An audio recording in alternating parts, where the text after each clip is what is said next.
Thanks, sponsors. First, Topps, Panini, Upper Deck, Heritage Auctions, Huggins & Scott Auctions, Mike Stadium Sports Cards, Burbank Sports Cards, Compsy.com, and Beckett Media, Beckett Grading, Beckett Authentication. My conversation with Joe Orlando, formerly PSA, as we start out, and now with Collectable in a key position. Very excited about that for Joe.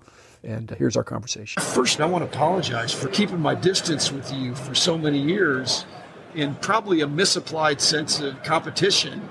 That PSA was not the enemy, but our guys were more connecting, the grading guys. But I just think I had probably a wrong attitude toward you and others at PSA. You guys did what you did, we did what we did, and there was some cooperation within our organizations. But you had a great ride.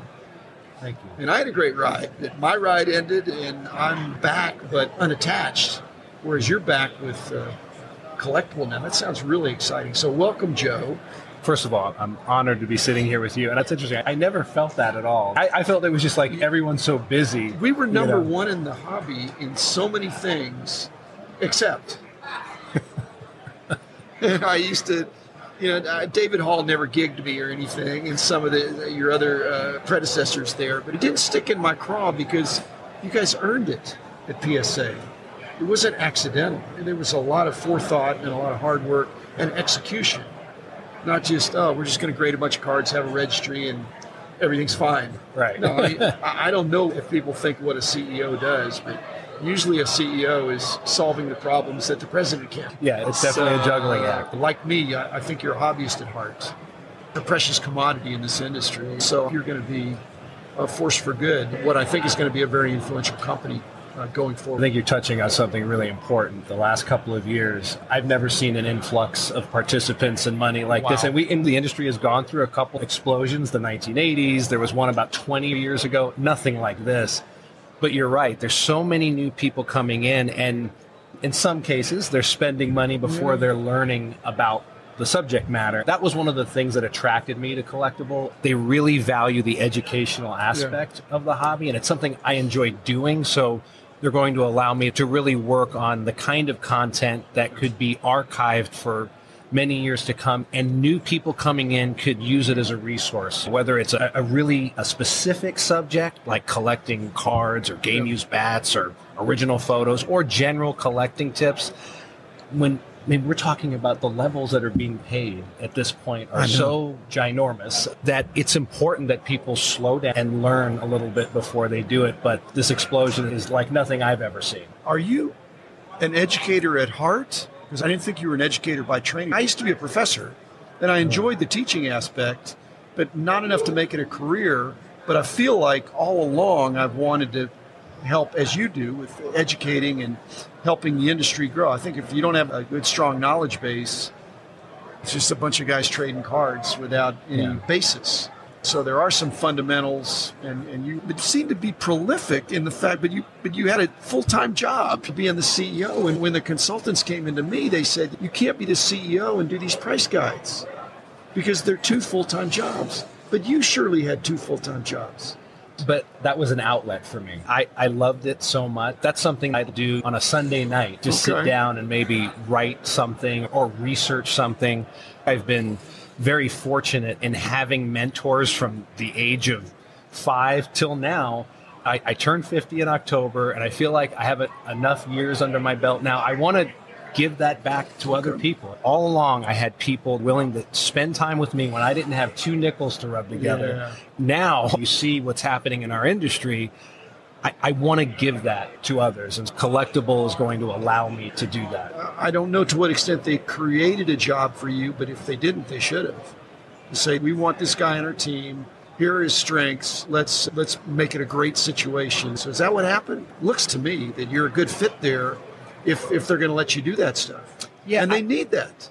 Yeah, it was a long process. I took about 8+ months off after I had resigned from Collectors Universe, and we talked every few weeks about different ways I could help the company. I really felt there was a point in the fall where there was a meeting of the minds of how I could fit into what I believe that they've done such a great job in such a short period of time. I know that the fractional platform itself is still foreign to people, but it's really interesting to me as I look forward in the hobby. There was just this moment as we had more conversations, I met more members of the team where I felt like, okay, this makes sense. Very sharp group. Yeah. When I was running the company, I'd be in a situation where I couldn't do all the things I needed to do.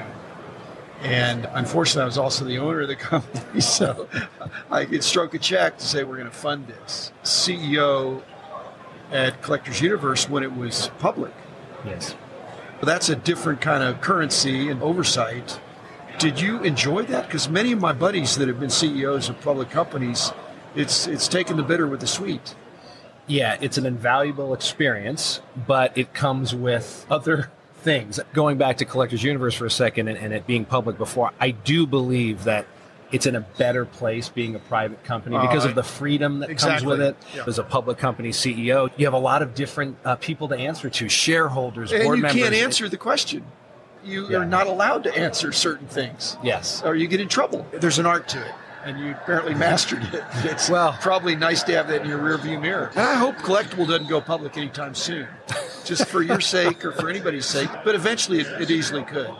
Obviously, I think it has a tremendous future. I know the team is interested in doing other things as well, expanding Collectibles horizon. I'm excited about it. But yeah, the public company experience, again, it was wonderful. I'm glad I had it. But yeah, there's more red tape, layers of approval, and they're in a better place because of it. Be able to move faster in terms of innovation, expansion. They'll be able to do things more quickly because fewer layers of... The antidote against NFTs, I think, is fractional. If people are thinking, oh, we don't understand these new ideas in the hobby, fractional is easy to understand compared to NFTs. But in either one of them can you hold the card or take it home with you. But in each one, you have a financial position in something. I think fractional is way easier to understand than NFTs. There's enough publicity that NFTs are something of interest that fractional can look like the safer bet.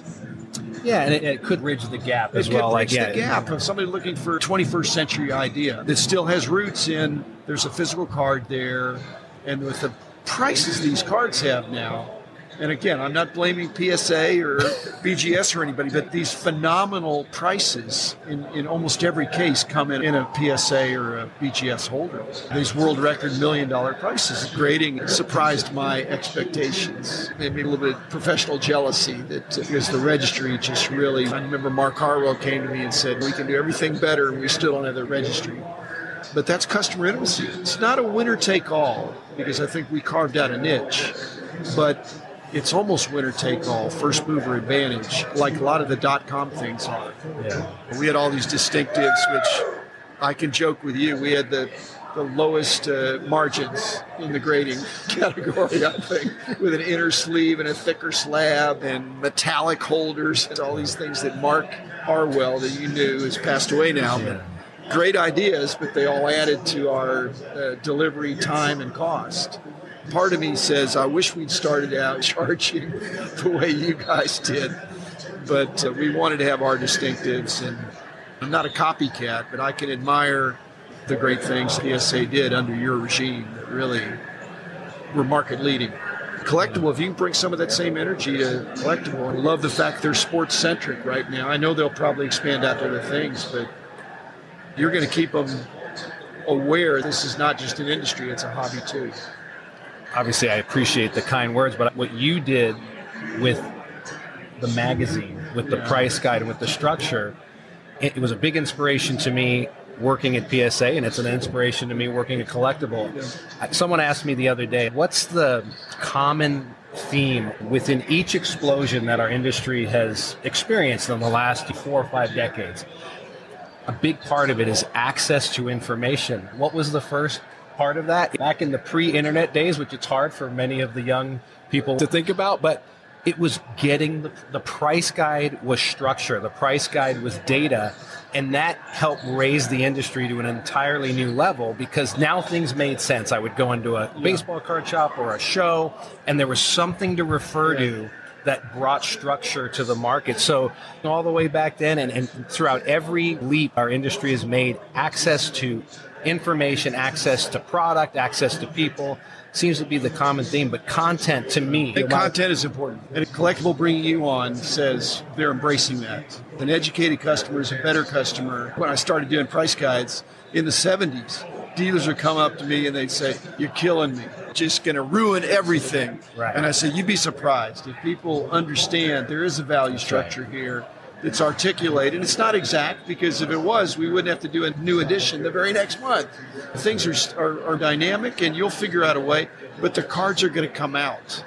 And that's what's happened now. There's so many cards. They're doing these breaks. They're charting what cards are still in the product. Mm-hmm. That assumes that everything that gets broken, which a lot of that high-end product does get broken publicly, is going to be accessible, available, visible. If it's not, if somebody did a private break and got the primo card from that product, it's gone from being a private hobby to a public hobby.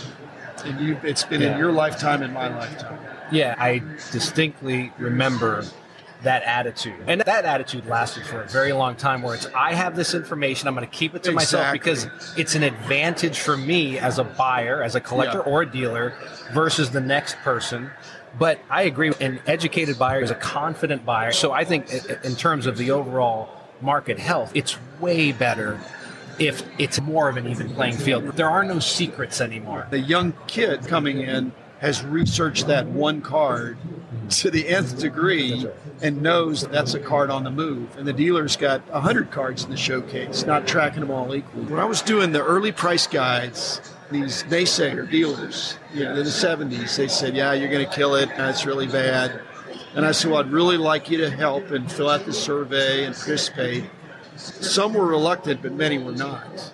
But my ace in the hole was, I was going to all the shows. I knew what they were going for. But if the Beckett price guide would have meant in the first one, this is Jim Beckett's idea of what the prices are, it wouldn't have gained the acceptance. But we had broad support, but not universal support, but enough that we had a pretty good sample of what was going on there, which in many cases enlightened me, but in many other cases just ratified. I knew that these Gaudis at that time went for $10. It's $10. I'd ask 10 dealers and they'd all say $8, $10, $12, whatever it would be. So $10 is okay. But of the ones that I'm not going to tell you, I said, wait a minute, I just bought the cards from you at the show today. So, I know what they're going for. And so that helped a lot, that I had credibility because I was one of them. Part of your success, you're one of them. Well, and if you wouldn't have been, how would it be effective? No, I agree. I think you're touching on something very important. This is a hobby you have to immerse yourself in. If you do it part-time, you're never going to learn enough about what you're collecting, what you're buying, what you're investing in, and you lived it and you breathed it. For me, that's the kinship. Yeah. It'd be shared struggle if it wasn't so much fun. Yeah, that's right. But it is a great side gig, though, if you specialize. Yeah. But if you're trying to cover the gamut of everything that's out there, it's full-time and then some. There's too much to know. There's too much to know. No one knows it all, but there's so much to know. And no matter how much of a sponge you try to be, you learn something every day. But that's also what makes it interesting and fun. Even within just baseball. But are you mainly a baseball guy? Because I started out being mainly a baseball guy. In terms of collecting, mainly a baseball guy, yeah. But the exciting thing in the last few years is that it isn't only baseball. And if baseball is perceived as being a little bit pricey, which you have all these data analytic tools to say that gee, I think I'll go do tennis for a while. Mm-hmm. You've witnessed this hobby go through so many changes. Narrow it to one thing. What is the most surprising thing that has happened in the last couple of years? Other than just the general explosion, you just say, I can't believe this happened or accelerated so quickly. I went to a presentation about Bitcoin earlier this week, about justifications of why Bitcoin. And I raised my hand and said, if Bitcoin is this hedge against certain things and it correlated with certain things, why has it not changed in value in the last 2 months? Shouldn't it have gone up? And my answer to that was that if you live in Ukraine, you got Bitcoin, you're not the least bit unhappy that it stayed the same. Or Russia, your rubles were cratered. Okay, so that's my answer. In the last couple of years with COVID pandemic, that cards not only didn't go down and didn't stay the same, they've continued to march onward and upward. with enough hiccups to show people this is not a sure thing, that knowledge matters.